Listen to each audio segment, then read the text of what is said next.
This video is probably going to be one of the most real, raw, candid, unfiltered windows into my head that I've ever done. If you want to know what it takes to get laid, get paid, and lose weight, then stick around for the next 20 minutes as I reveal to you what it takes to turn your dreams into reality by releasing your inner rock star. And I'm broadcasting right now simultaneously on the Bar Comic fan page. You get this shit down, you will be a fucking god. Keith, what's up? Ryan, Jeff, hey man, how's it going, cuz? Michael, Bud, the Bud man's up in here. Larry, Marty, guys, do me a favor, hit the share button. Let's get some more views going. Leave me some comments, leave me some likes, share the love. And thank you very much for joining in today on this live video, Tuesday, February 6th, 2018. I'm your good pal, JerDog. It's 4:20 p.m., and this is the 420 report. Also, I want to give a shout out to Lou Deck. I'm going to tell you why in just a second as soon as I can grab it. But real quick, while I've got you all here, I want you to take a look at this, my CD. Totally baked. I've still got just a few copies left, which I'm giving away for free. If you go to barcomic.com, put in your name, put in your email, put in your shipping address, you will get a free CD while supplies last. This isn't the current material that I'm doing. This is old material. This is radio bits, my greatest radio bits from when I was on the Stone and Double T show. I did 3 years of morning segment called Wake and Bake with JerDog on 104.9 out of Rockford, Illinois. It's got prank phone calls that I did on the radio and back in college. So you get some vintage JerDog, and you also get some of my craziest heckler battles. It's all right here on this CD, which I'm giving it away. I'm giving it away totally free for you. Just go to barcomic.com, and as soon as this video is done, don't do it now, but as soon as I wrap up this video, head on over to barcomic.com and grab your free copy of my CD. And thank you very much for being here. I also want to give some plugs for show dates that I have coming up. This Saturday, I'll be in Altura, Minnesota, at the Pooters. Jesus Christ, can't remember right now. I'm all wrapped up in my own head. I'll be at Pooters Sports Bar in Altura, Minnesota this Saturday night, working with the legendary Daryl Moon in the Screwlywed Game Show. This is an audience participation. It's basically the rated R version of the Newlywed Game, but you don't have to be newlyweds. You don't even have to be married. It's anybody that gets up there and is willing to play the game, that knows each other well enough, that can get up there, match answers. The shit gets crazy. It gets off the hook. We're going to be doing Pooters Sports Bar in Altura, Minnesota this Saturday night. Then we swing down to one of my favorite establishments, Boxcars Pub and Grub in Clinton, Wisconsin, for 2 shows on Sunday, 3 o'clock PG-13, 6 o'clock full rated R, and I'll put all the show information in the video description or the comments below as soon as I get wrapped up here. Also, big shout out to one of my new mentors, comedian, legendary Lou Deck, who I had on the 420 report just a couple of weeks ago. He sent me my very own exclusive copy, which it looks like it's been bootlegged, the I Am Sam Kinison, the Sam Kinison documentary, which Lou Deck is in. This guy knew Sam Kinison from way back in the day as the doorman at the Comedy Store in LA. He's got lots of stories, and I cannot wait to pop this in. I cannot wait. I'm so looking forward to it. So thank you, Lou Deck, for sending me this DVD, which I'm definitely going to watch tonight. I appreciate it. For those of you who don't know, Lou Deck is probably one of the most successful comedians you've never heard of. He's made gobs of money in the business. He understands comedy inside and out. And even more importantly, he's so willing and generous with his knowledge and wisdom. He'll share it pretty much with any comedian who asks. So And I think that that's something that's important. And that's what's got me fucking fired up today, because there's a lot of comedians that act like they're out there for the greater good of comedy. They're like, I don't care, man. I'm just here for the fun. I'm just here for the fun. And there's definitely that part of my brain as well, where part of my brain just works on the level of having fun and cracking jokes and making sure everybody's having a good time. But then there's also the part of my brain, and I'm not afraid to admit it, that wants to get out there and fucking kick ass. I admit it. I want to be as successful as I can possibly be. Why? It's not just for me. It's not just for me. It's because I think now more than ever, we need comedy. We need comedy now more than ever. People have got to have a reason to go out, share some laughs, get together with friends, have a few drinks, have a great fucking time doing it. It's needed now more than ever. People are so goddamn divisive and polarized, and everything's got to be political. Everything's got to be fucking political. Even sports have to be fucking political these days.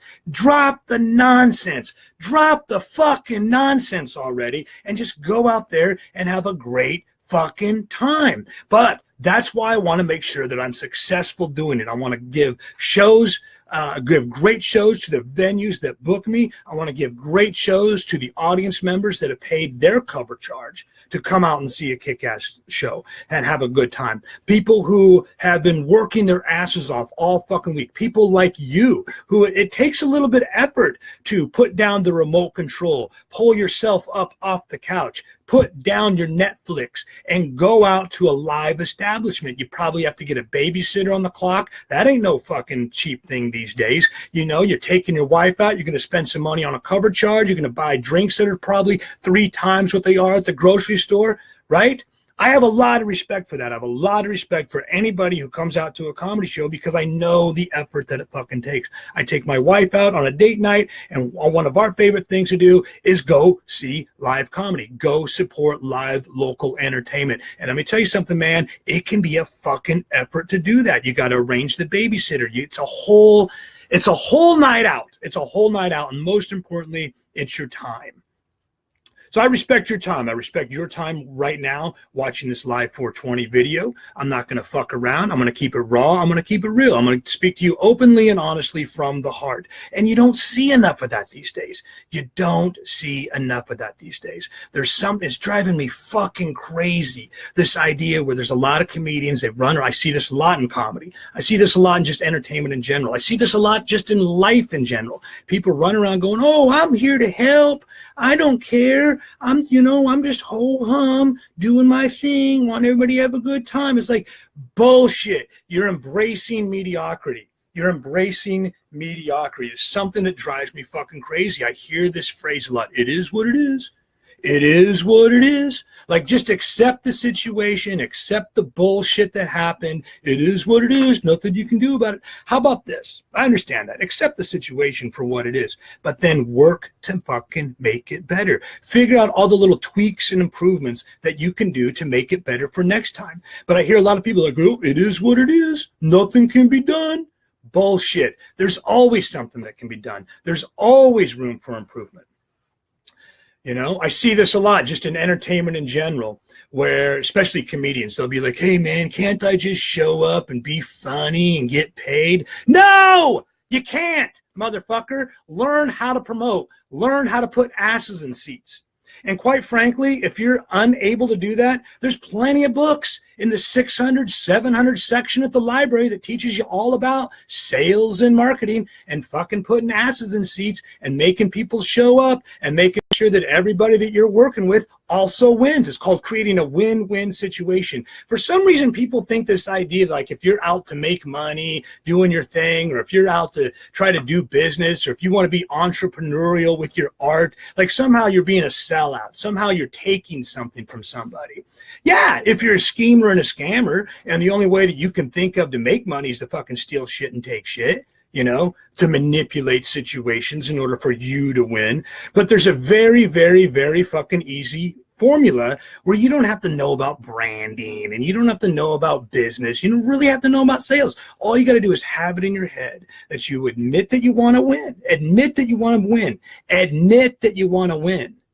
and then make situations where the other person also wins. Win-win. As soon as you create clear value, when value is clear, economic decisions are easy, okay? I heard that from a guy called Dan Payne. I just looked that shit up on YouTube if you want to hear all about what his philosophy is. Create situations where the other person wins as well. And then they have no problem throwing down $10, $20 to see a comedy show because they know it's well worth it. These venues will have no problem bringing your show in because they know that they're going to get something in return. You bring 5, 10, 20 times more value than what you're expecting to get back. You know, it's like if I go in there and I make 200 fucking people have a great time, somehow there are people who think that I'm being the dick because I want people to pay $10 a person to see that shit. If I made you have a great time, isn't it worth it? Isn't it fucking worth it? But I see this mediocre ho-hum, and I call it fake and phony bullshit. Fake and phony bullshit where there's a lot of comedians, entertainers in general, that are like, oh, I'm not good at self-promotion, but please come see my show. Please come see my show. I'm not good at self-promotion. Then fucking get good at self-promotion. Admit you want the accolades. Admit you want the accolades, and then do what it takes to fucking get asses in seats so you can get the accolades. Admit it. Just admit that you want the applause. And if you're not good at self-promotion, then promote the other people you're on the show with. Promote the venues that you're going to be going to.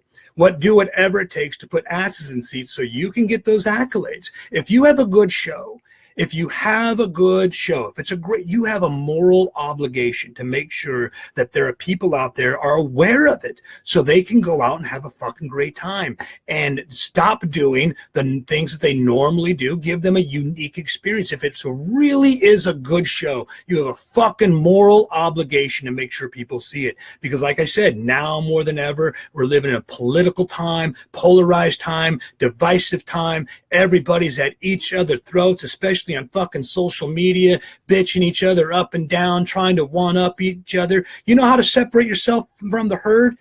Be the guy that's just out there to make sure everybody has a good time.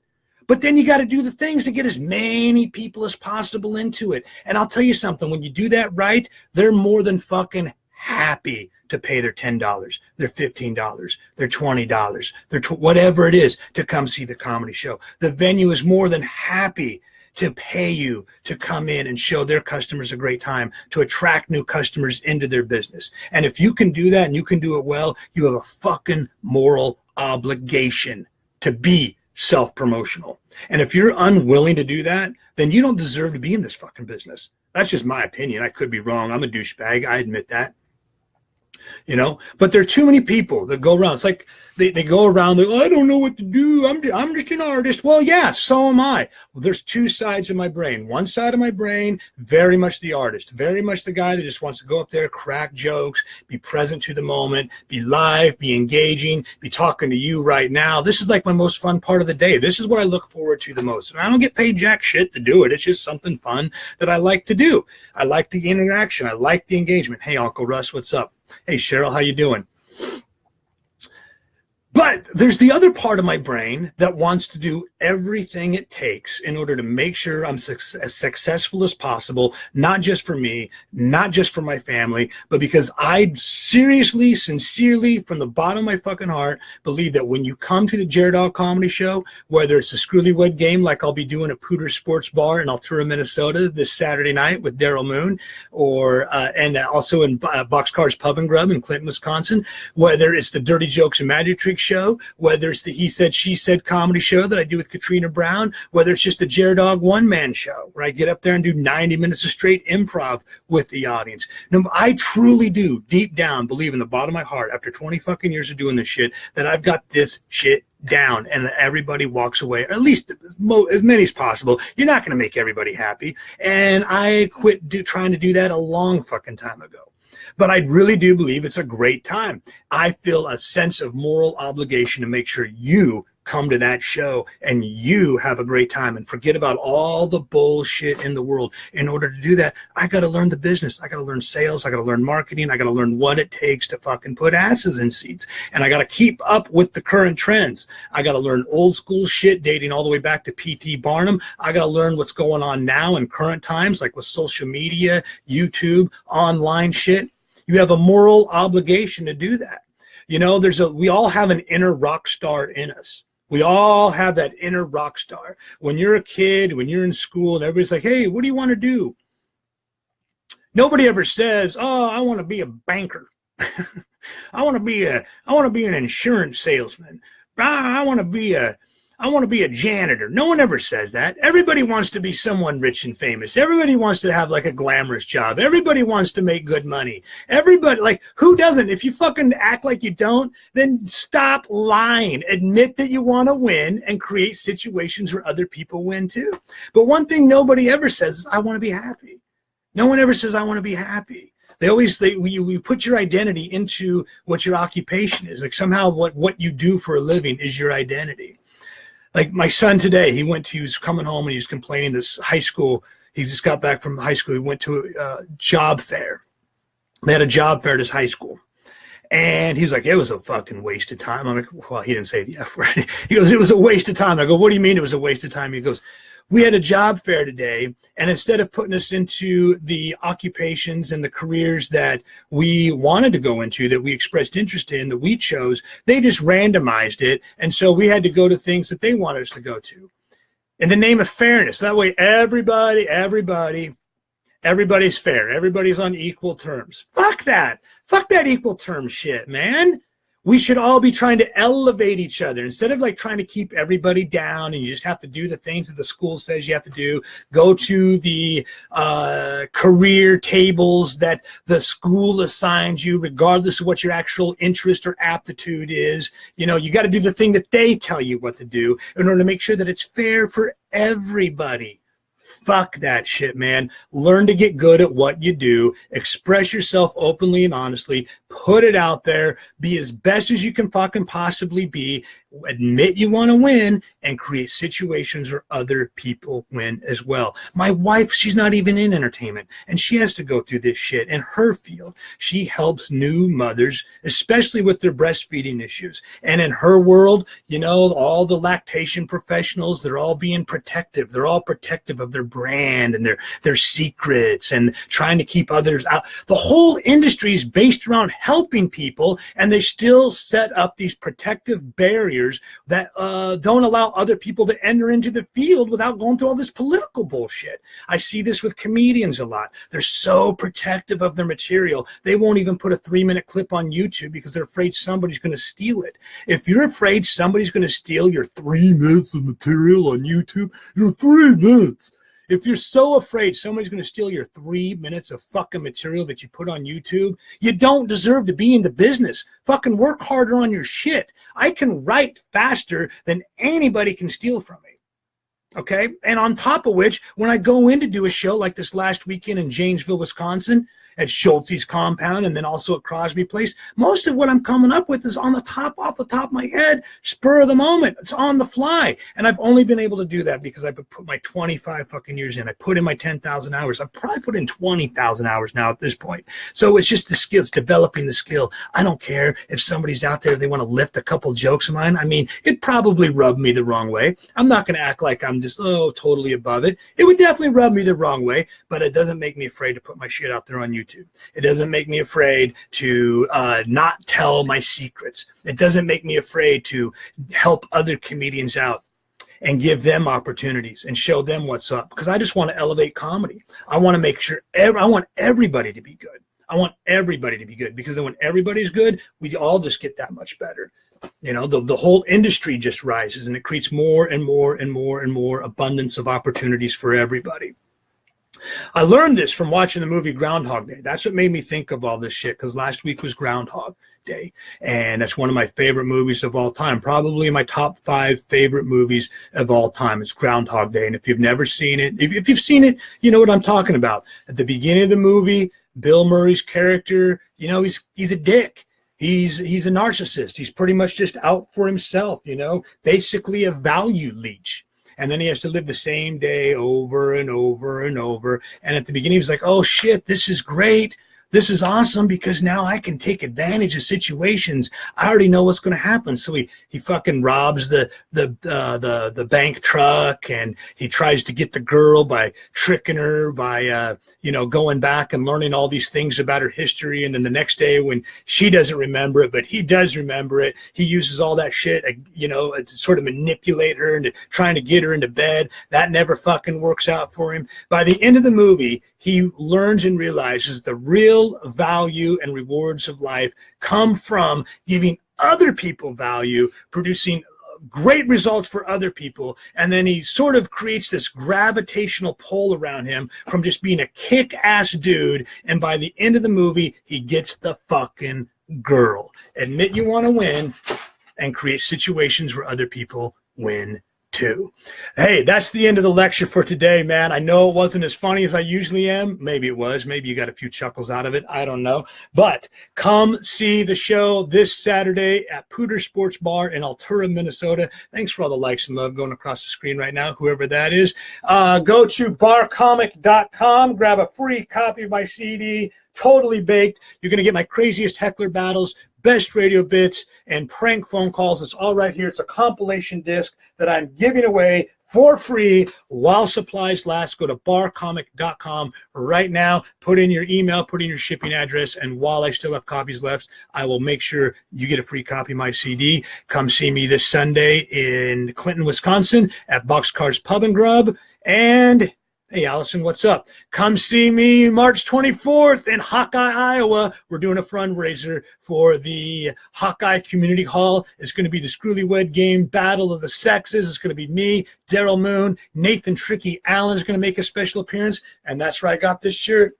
Hawkeye, hell yes. You see right there, sharing the love, spreading the joy, making sure that the folks there get what they want out of the situation as well, promoting other people's shit. That's what it's all about. It's not just about being self-promotional, all for JerDog. It's about promoting other people. Bud, man, good to see you too, dude. Even that motherfucker, my best, worst opening act ever, went on stage, kind of made an ass out of himself, but people loved it. It was a great time. I worked him into the show. It was a win-win situation for everybody. Shout out to Lou Deck. Thank you very much for sending me my very own bootleg. And hey, I won't tell anybody, but thank you very much for sending me the I Am Sam exclusive look at the new Sam Kinison documentary. Lou Deck, I sure appreciate that if you're watching right now. If not, that's cool too. I'm not going to get all pissed off if somebody doesn't watch my 420 report, but I will be back tomorrow for Hump Day Happy Hour, same time, same place, 4:20 p.m. or as close as possible. Thank you guys for watching. Eddie Nickerson, what's up, buddy? That's it for today, man. I'll be back tomorrow, Hump Day Happy Hour, 4:20 p.m. or as close as possible. In the meantime, dog bless America.